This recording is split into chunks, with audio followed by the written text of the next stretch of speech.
You are listening to This is Oklahoma, hosted by Mike Hearn, telling stories of Oklahomans and those that have made it their home. Before we get into today's episode, I want to tell you a little bit about our current sponsors, the Oklahoma Hall of Fame. As you well know, if you've been following This is Oklahoma, they've been a huge part of this podcast. So this podcast is presented by the Oklahoma Hall of Fame, telling an Oklahoma story through its people since 1927. For more information on the Hall of Fame, go to www.oklahomahof.com and follow them on Instagram for daily updates at OklahomaHOF. Also, for the podcast, a new sponsor, RCB Bank.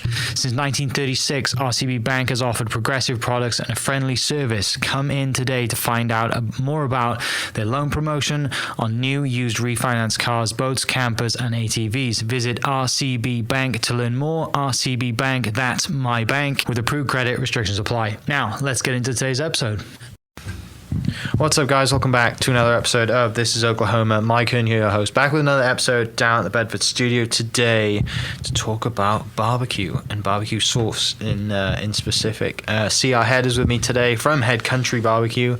Most of you probably know that name. Most people have probably tried the barbecue sauce and other products, which we'll get into today. But thanks for coming down to the studio. Excited to hear the family story and just, yeah, it sounds like just, chatting a little bit now that it's not just barbecue, the sauce that you're into. We do just a little bit of everything, so yeah. Why not? Definitely, yeah. So for people listening then that don't really know, I mean, can't imagine there is many people, but for people, refresh their memories on, where Head Country comes from and kind of like the origin story. Okay. So Head Country Barbecue started in Shidler, Oklahoma, which is north central Oklahoma. It's about 30 miles east of Ponca City.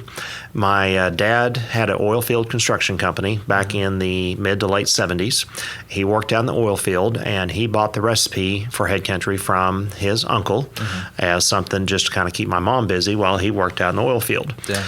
So we made the first batch in my mom's kitchen in 1977. I was 4 years old, and we stirred it on her stovetop, and then we filled it with a funnel, and I'm standing on a step stool, and we licked the label because there was no pressure-sensitive labels back then. You licked the label, we stuck it on the bottle, Mom helped me screw the lid on, we hopped in her car, and we took off, and we sold all 9 bottles in the first day. Thought we were rich. Oh, yeah. We sold 3 to a gas station, 3 to a clothing store, and 3 to a grocery store, and we said if it doesn't buy or people don't sell it or buy it, then we will buy it back from you. And we went back next week, and all 9 bottles were gone. We're like, oh my God, we're hit the gold mine here. This is it. So we kept doing it there for about 3 years, and then in 1980 we moved to Ponca City and started doing the barbecue sauce full time, which was good timing because the oil field business kind of went kaput then. So we started doing the barbecue sauce full time, and currently now we can manufacture up to around 25,000 bottles per day. Wow. Out of Ponca City? Out of Ponca City, yes. Wow. Yeah, that's... you're right. You did go from There's not many stories like that anymore. Sure. Mainly just because of regulation and food safety. Right. And when we made it in our kitchen, there's no health department. Yeah. Nobody cared. Does it taste good? Does it taste good? Just sell it to us. Yeah. That's what we care about. So. When I tell that story, and I see other customers that are Made in Oklahoma members that are trying to get their business started. They're like, "What did you do?" And I tell them, and they're just like, "I don't know if that'll work." And I look at them, I'm like, "I don't know if it will now either." It's not going to work. It was very challenging back then. But if I wanted to sell a case of barbecue sauce to my local grocery store, I went down there, talked to the manager, said, "Hey, would you try selling this in your store?" They're like, "Sure." They would write you a check for it. They'd give you the little ticker tape gun, and you'd set the price on it. Put the price on each bottle. Put it on the shelf, and if it's sold, you did it again. Now, if you want to get in a local grocery store, you have to call somebody in California or New York, and they won't call you back. And if they do, then you have to make an appointment, and then they want it free, at first. I mean, it's just continuous, the process. Thousands of bottles of test runs. Yes. It's just continuous. So it is really hard to bring, for a small individual to bring a idea to the market, unless, people always say Shark Tank and think, just do it on Shark Tank. I'm like, it's just not as easy as everything seems. Yeah, and as you mentioned, thankfully there is Made in Oklahoma, and all the other companies that are within that can rely on the OSU's help as well to get the labels. Correct. Now there's a lot of help because it is needed. Right. Whereas back in the day, like you said, you just kind of made a recipe. Right. Head Country, we are one of the founding members of the Made in Oklahoma Coalition, and I offer assistance to anybody, even another barbecue sauce company. We're here to help them. Being a Made in Oklahoma company that is successful, we want to help the others that are getting started. Yeah. And a lot of them have done really well, and their goal is to get to be our size or larger, and it's just nonstop. We're at the top in Oklahoma, but we have to stay after it because there's always somebody trying to take our place away from us. Yeah. But just like what you talked about, with OSU there to help and the Made in Oklahoma Coalition, we want to help these companies grow. What are the requirements? What do you have to put on a label? Yeah. Well, contacting the government could take forever. Where you have a local resource, they say, no, this is what you need. That's very helpful. Or how do you get into your local Homeland store or Reese's in Tulsa? How do you get into those stores? Or who do I contact? That's what we're here to help them with. Definitely. Help them kind of weed through some of those problems and everything and get started. Plus, everybody really enjoys buying Made in Oklahoma products. I think when the MIO first started, only like 13% of the people could name like 3 or more MIO products. Yeah. And I think now it's over 50, 60%. I'm not sure on those exact numbers, but it is a bunch. Yeah. I mean, you can ask somebody, say, hey, name 3 MIO products. They're like, oh, that's easy. I buy a lot of them, but people weren't aware of that. Yeah. They like to buy local because they support local. And me being in the food business, anything I pick up, especially when I travel, I look to see when it's made. Right. I go on vacation, I want to bring back local items, for me to try. And the same thing when people are here. So.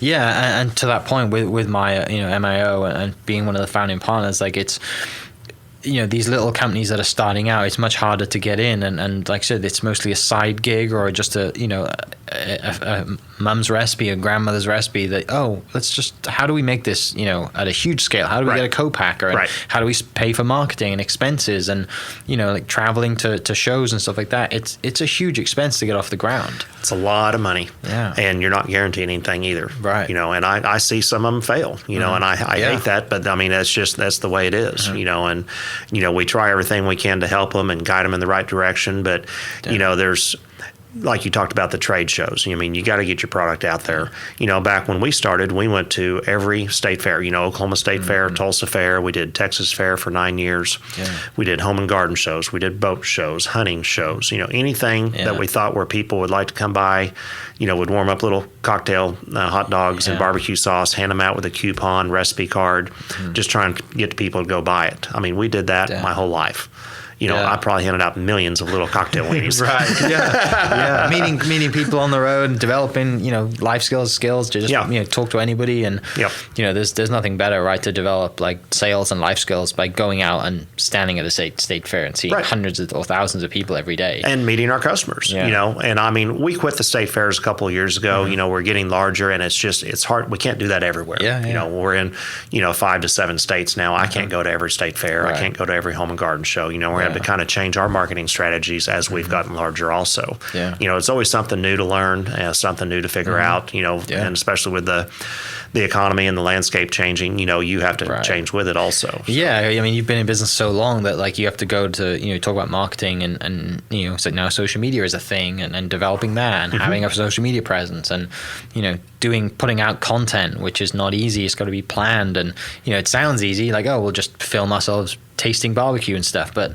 barbecue sauce. But you got to do it. It takes time. We have a full-time employee that does nothing but social media. Exactly. And it's constant, because we want an answer so quickly in everything we do now. So if somebody sends us a message on Facebook, they expect an answer immediately. Yeah. Not a couple of days from now or a couple of months, like when I've gotten on some of the things I've sent. Oh yeah. Why you were talking to me? I'm like, I forgot to even ask you a question. Exactly. So, but it is constant. And then you got all the different social medias. Yes. It's just not a Facebook account or Instagram. You got to be on all of them.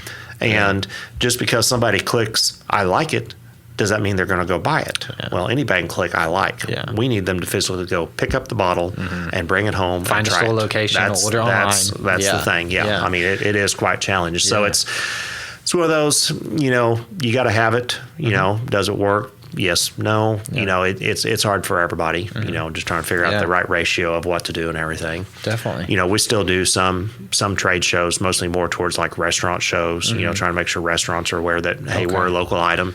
Yeah. You know, part of the Made in Oklahoma Coalition, we have a restaurant of the month, and we go out and actually talk to restaurants and show them, hey, here's a list of all the items that are made in Oklahoma. Can you incorporate these items into your menus? Yeah. Or, I mean, they're available for you to buy. Yeah. And a lot of them are like, well, I didn't know, you know, I could get this mustard or this pancake batter from, you know, Oklahoma, you know, from our food service. Right. You know, and they want to support local. So, and then we help promote them also. So it's kind of a win-win for everybody. Yeah, definitely. I mean, to that point, like we had Marak Family Farm on the podcast, and they do all the milk, you know, and try and do as much milk as possible for local coffee shops and stuff like that. And, you know, without the help of Made in Oklahoma, like most people don't know about them because they don't really have a social media presence because they are commercial, right? They're not selling directly to customer.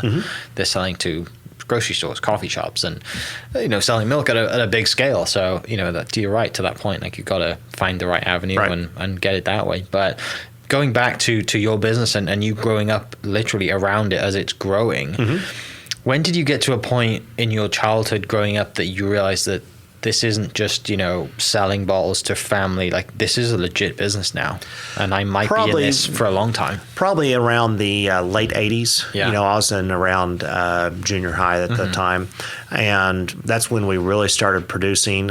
We built a new manufacturing plant. When we first moved to Ponca City, we rented an old barracks that they used to train World War II pilots in Ponca City. There were thousands of planes in Ponca City spread out up there, and they trained troops for war. We rented one of the old buildings where all the guys used to sleep. You know, I'd been there since the 30s, you know, and as we grew larger, we just couldn't, you know, stay in that facility anymore. We needed something updated. So we built a new manufacturing plant, and it's kind of around that time when we built the new plant that I'm like, this is really going forward full scale. You know, we're entering the big league now, and you know, we have a forklift, you know, and you know, a machine that does something for us, you know, and you know, all the machinery is really expensive, and then you got to try and get it to all work together at the same speed and maintain it, and then trying to find parts, you know, it's just ongoing. But if you want to really grow and get into the high volume and keep your costs down, you have to go towards automation. We've managed to hire more people. You hear a lot of companies that say, you know, we're going to get all these machines. The robot's going to do everything. Right. Well, you still got to have somebody to work on them, and we've got plenty for people to do. So that's never been an issue. But it was around that time frame when we were like, wow, this is really taking off. You know, you know, our sales are increasing, and you know, it just really blossomed. Yeah. You know, and you're getting sales outside of the state. You know, still to this day, we're in about a 5-6 state region. You know, we're in about every state that touches Oklahoma. You know, we're dominated in this state, but as you like Dallas, Fort Worth, I think we're number 5 on the market. As you get farther south, you know, we drop a little bit, but we're growing, and you know, we just have more and more requests for our product, and it just kind of keeps bleeding out. And I think what really helps sell it is, you know, our customers. You know, a lot of people that I went to college with moved from Oklahoma to Dallas. They were school teachers or whatever, and they take the barbecue with them, and they have friends over, and they're like, what is this? Well, this is what I grew up on. You ought to try it. And then they try it, and then it just keeps going. And then where do we get it? And then And some of those people own restaurants, and they take it to their restaurant and say, I want to use this barbecue in my restaurant. This is really good. You know, I've done some shows down at the Texas Motor Speedway and just gave samples out to people coming by, and you know, met a guy that had a barbecue restaurant down the street, you know, and he's using it now. He loves it. He said, "This is the best barbecue I've ever had." You know, so it's fun just hearing our customer stories, you know, doing all the shows and just hearing the places they take it. You know, a lot of people have family that live out of state, and they can't get it, you know, and they always say, well, you know, I have to take this to Michigan to my relatives every time I go. And I'm like, well, they can buy it online. And they're like, oh no, it tastes better when I pay for it. I'm like, yes, it does. So, that makes sense. But we are in the Amazon Prime warehouse. Great. So, you know, people can order it all over the United States. You know, the farther you get it from Oklahoma, the shipping is higher. Oh, sure. You know, that's just the way it works. Anything. Yeah. But we have a very dedicated fan base. You know, when people say, I have head country. It's not I have barbecue sauce. It's head country. It's like, do people care what brand of ketchup, mustard, or mayonnaise? Typically not. But barbecue sauce, it's grab the head country. Right. Don't grab the barbecue. Grab the head country. I mean, that's when you kind of know that you've made it too. Yeah. Yeah, you're right. Yeah, you're totally right, because people refer to vacuum cleaners as Dysons, right, or Hoover back in the day, and you're right. Once you start naming something that's by brand and not by what it is, specifically, you're right. You're onto a winner there. Yeah, you've hit something there. Yeah. Right. I can't imagine anything better than going to Texas Motor Speedway, where if you've ever been, people listening, I encourage it. Go, even if you don't like cars, go and see the scene that's there, because man, they love food. They love food, and they are dedicated to those racers. And they are. It's their own little cult. Yeah. It was an experience. I'd never even been to a race. It's mental, isn't it? And just having a booth there on the outside of the stadium, I'm like, wow. These people are dedicated. We had some people. They came up. We're handing out the little 1.5 ounce cups. So other people just took the foil off and just swigged it right there. And they look at me, and I'm thinking, well. They're like, boy, that's pretty darn good. I was like, can I have another? I'm like, you'd have all you want. We'd meet them on a Thursday night, because a lot of people camp and cook out there in their campers, and they would come back the next day. They said, hey, we cooked with that last night. That is amazing. And that draws people, from 5-7 states away. They come all over. They travel for it. Yeah. So, just reaching those customers and getting farther out and everything. Yeah. So that was part of our marketing that was really important, was being at all the different locations and types and groups of people. Yeah. The NASCAR people, they love to grill and cook out. Hunting shows, those people like to hunt, be outdoors, boating shows, State fair, you hit everybody. Right.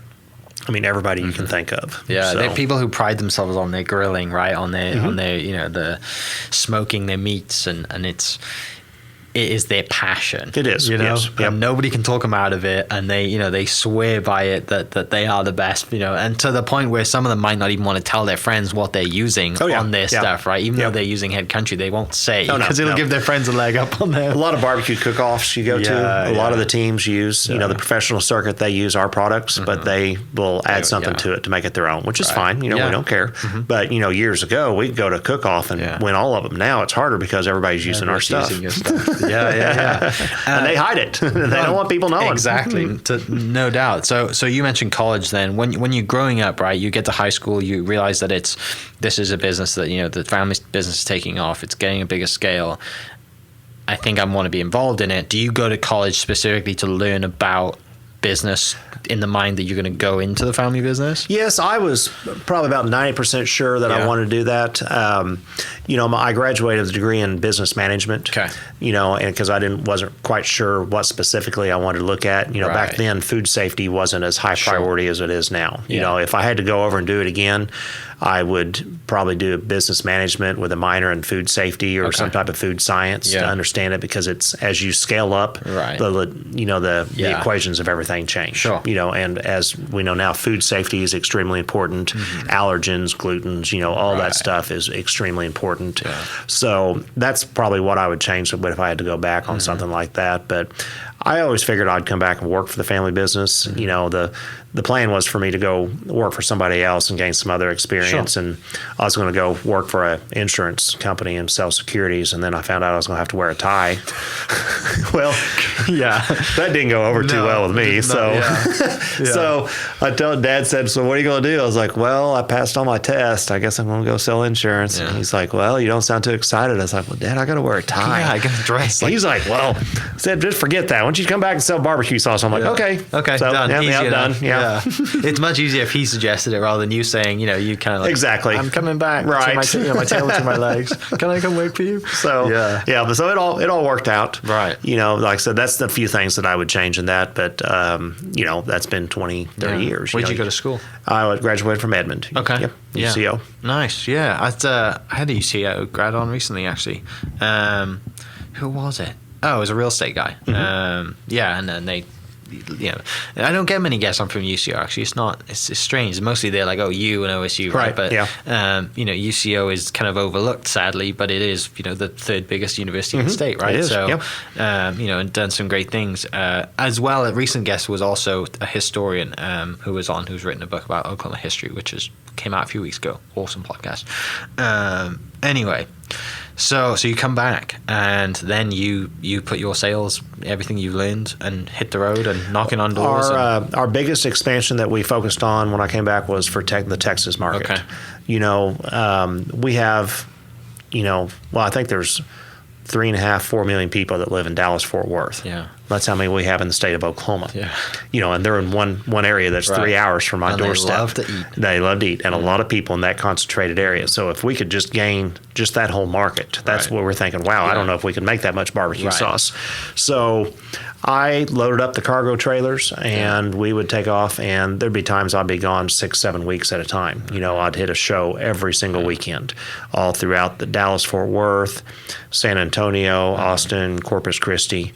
I just traveled and did home shows, boat shows, and just gave away thousands and thousands of samples just constantly. Yeah.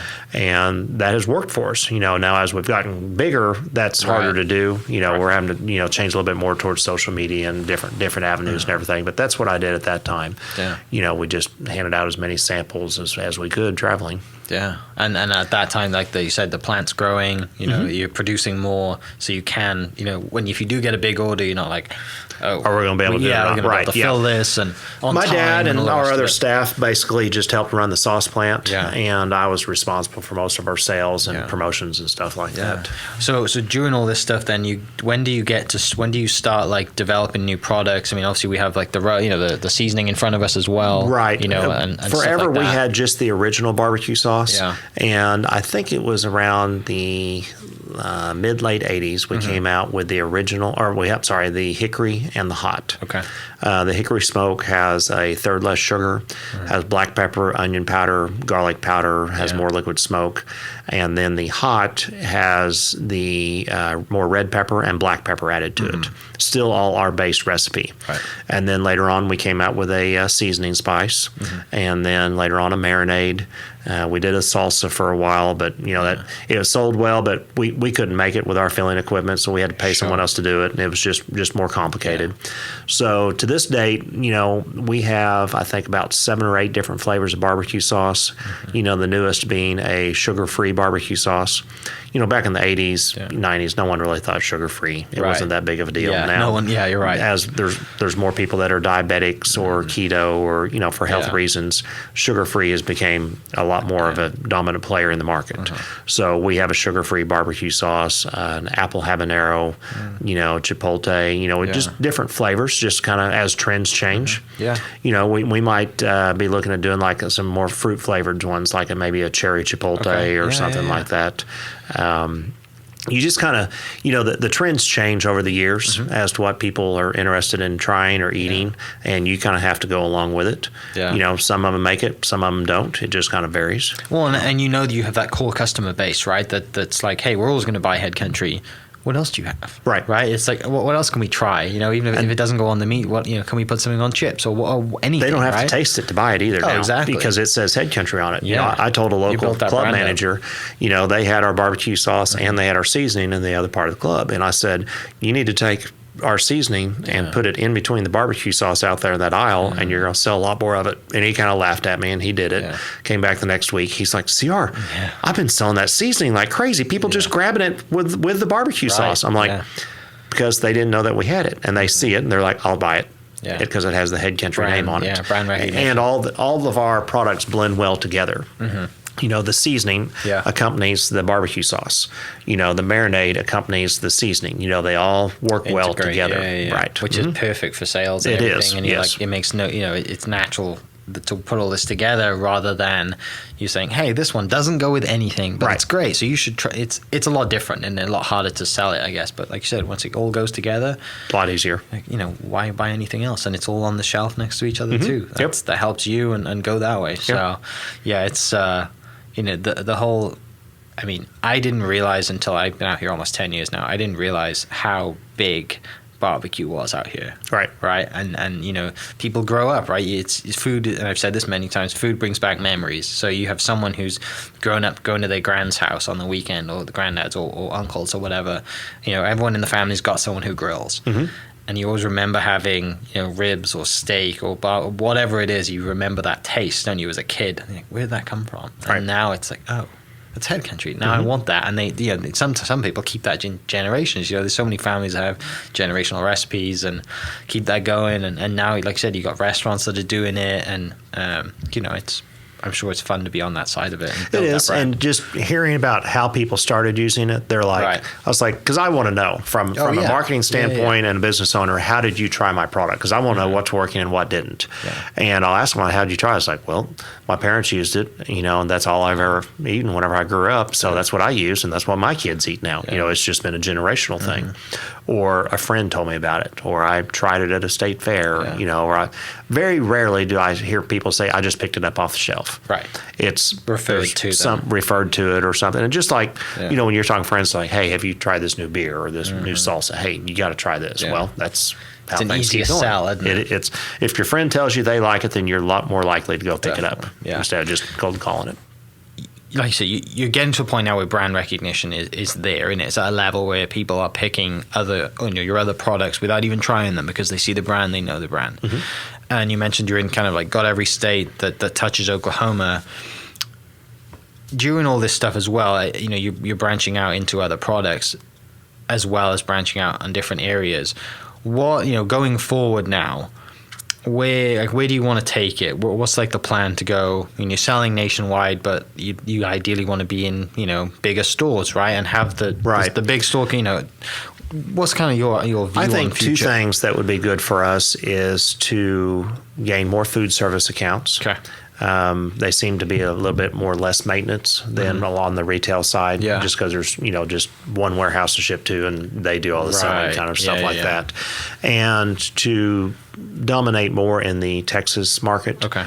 I mean, how many people live in the whole state of Texas? Yeah. I mean, I don't even know if we got the share of customers down there here. I don't think we could make that much barbecue sauce. Right. It's just that not prides possible. themselves on barbecue. Right. So, and it's close. As I talked about from a marketing standpoint, the farther you get from home, the more it costs. Yeah. Not only for me to go do a project or to ship it or, the logistics of it just complicate that. So that's why a lot of your larger companies, even bigger than us, have several manufacturing locations spread out across the country. To make it easier, we can't make a truckload here and push and sell it all the way to Seattle. The freight would eat you up. Yeah. Where if we had a location and, halfway there, it would make sense. Yeah. So that's way on down the line. Mm-hmm. But, gain more market share just throughout Texas or states that surround us, even Colorado. I've gained a lot of new customers in the Arkansas and Missouri area. Yeah. And, picking up going to restaurant shows like the Oklahoma Restaurant Association or national restaurant shows. Yeah.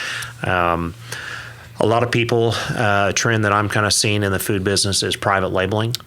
Okay. So, you go to like Someone Trader Joe's or, and something like that. They want their own brand. So, we do private labeling for a lot of customers. Okay. They'll come to us and say, look, we've been using your barbecue sauce for 10 years, but we want it to have our label on it. We're like, okay. Great. Yeah. I mean, we're still selling it. Mm-hmm. The customers enjoying it. Their customers enjoy it. Yeah. They can put their label or face on it and sell more bottles, through their restaurant. Yeah, which makes more orders for you guys anyway. Right. Yeah. As we've gotten larger and better our manufacturing capabilities, we can also produce other products for people. So, like, say you have your own recipe that you want produced, depending on the volume that we have, it might be something we could do. Yeah. I direct a lot of people to some other Made in Oklahoma members that are a little bit smaller in their manufacturing capacity because a customer might call up and say, hey, I just want like 20 cases. Yeah. Like, well, we can't do it. We've got to do a whole run to make it worth our while. But there are other vendors in Oklahoma that can make that size for them because I don't want to turn anybody away, but it just doesn't make financial sense. Exactly. So, it's going to end up costing you money. Right. Yeah.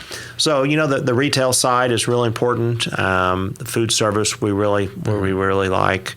And, the private labeling, like I said, it's been a real trend that I see growing, and I think it's going to just keep going. Right. Yeah. I mean, to that point, like there's been, brands like on social media that, or people on social media that have big followings are like, I love barbecue sauce. I'm going to get in and have my own barbecue sauce, right? Or I love, rosé or whatever it is. Like, it makes it so much easier, the white label stuff for them, because I mean, for me, for example, if I were to come out with a This is Oklahoma barbecue, I know absolutely nothing about barbecue sauce, right? But you're like, if I can attach myself with a brand that has clearly been doing it for a long time, they're very good, got a great reputation, I mean, I don't have to worry about it. I just have to sell it. Yeah. You know, and you know, people do it with coffee a lot too, right? And other kind of food stuff as well.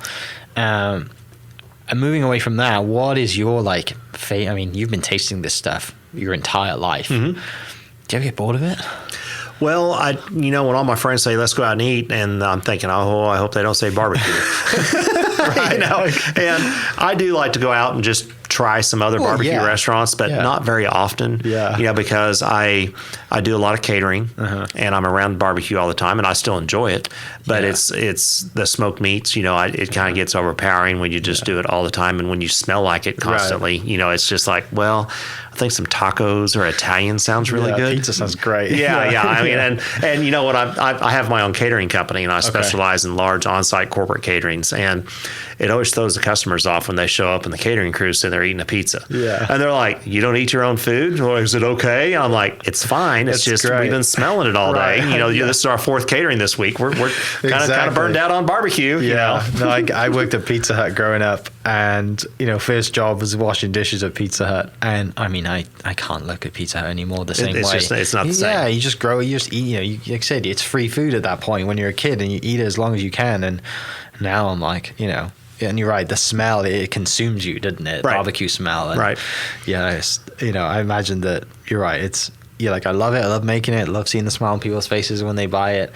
I can't eat it every day. Right. Yeah. You get tired of it. Yeah. And I know you're asking about other avenues that we're looking at growing, on the international market, is something that we have done in the past. I've noticed by your accent, are you from Southeast Oklahoma? Yeah, I get that a lot. Is that it? Okay. Just north of Durant. North of Durant. Durant? Yeah. Durant. Okay. Yeah.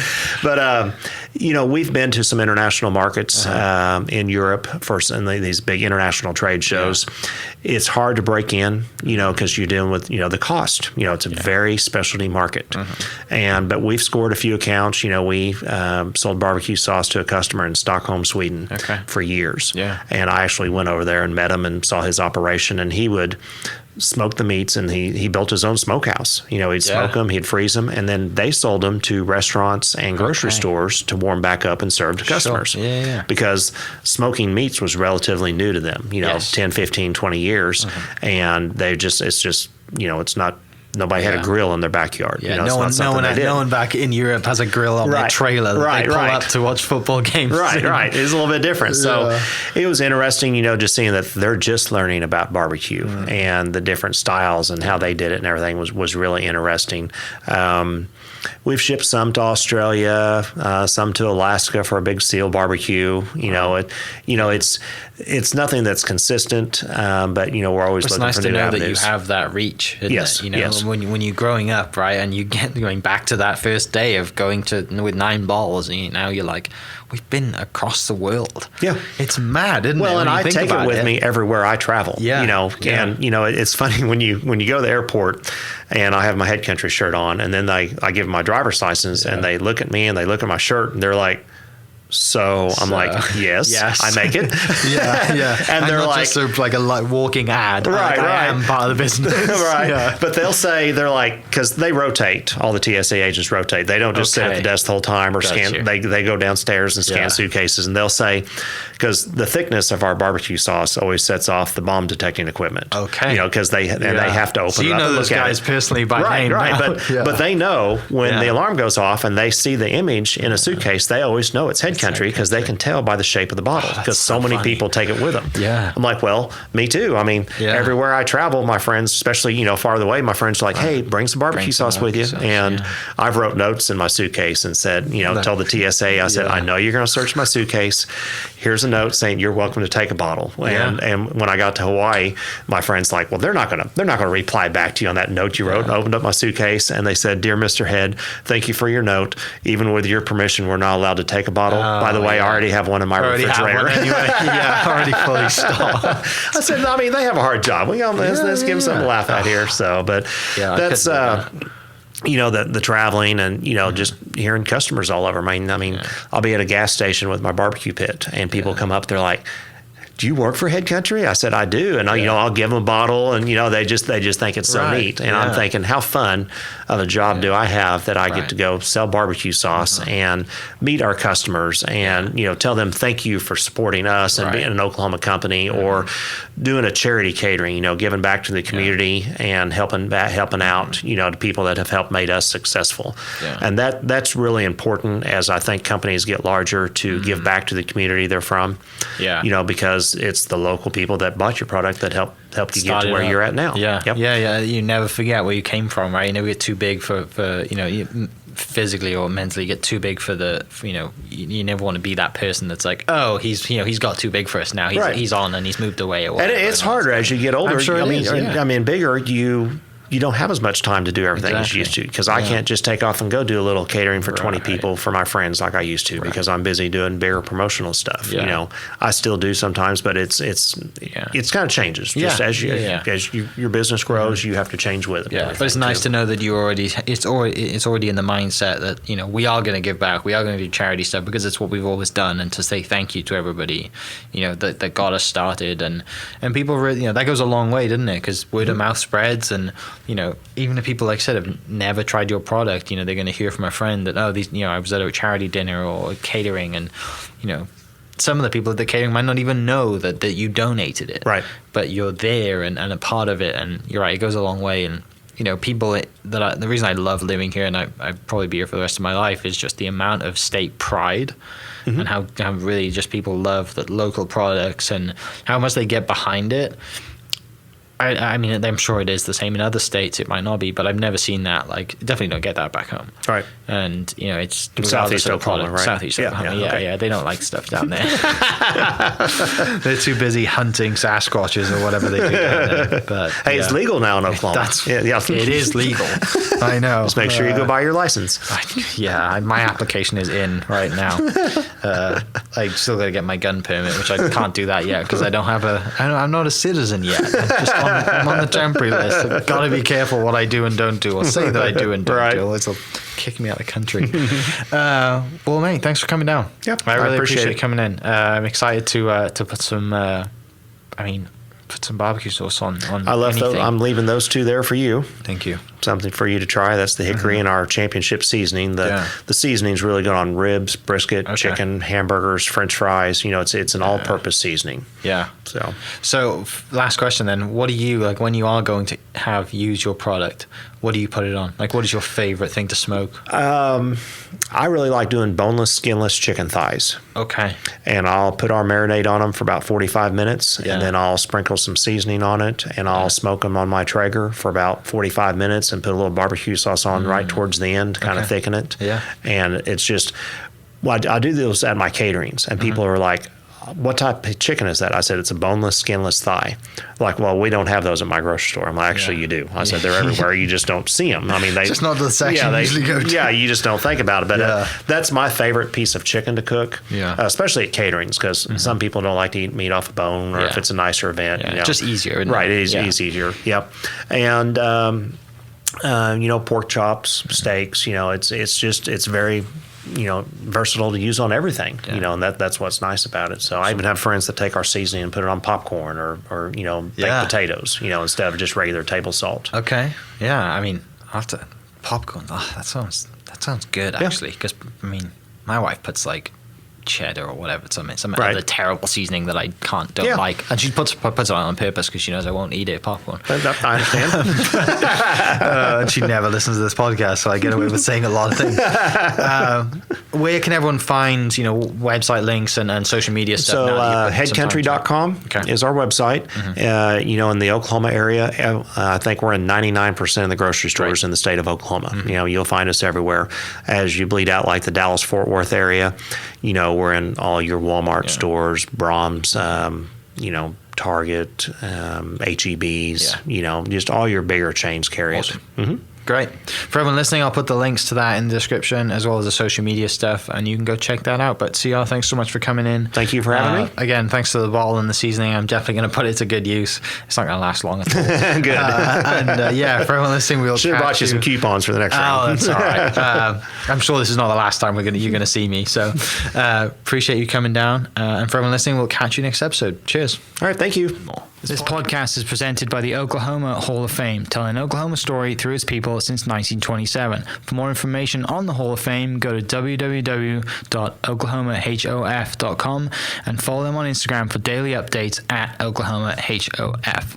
Also, huge shout out to RCB Bank for jumping on board to be a sponsor. RCB Bank's loan promotion is here for a limited time. Head into any of their 40 Oklahoma locations to get as low as 1.79 APR on your next car, boat, camper, or ATV. Apply online at rcbbank.com. RCB Bank, that's my bank. Rate and finance with approved credit. Restrictions apply. And member FDIC. Huge shout out to my sponsors. Thank you for listening. We'll catch you next episode. Cheers. Thank you for listening. We are inspired by those around us and hope that you are too. Make sure you subscribe to this podcast on your favorite podcast platform and leave us a review so we can keep telling your stories. For more great Oklahoma content, follow This Is Oklahoma on Facebook and Instagram.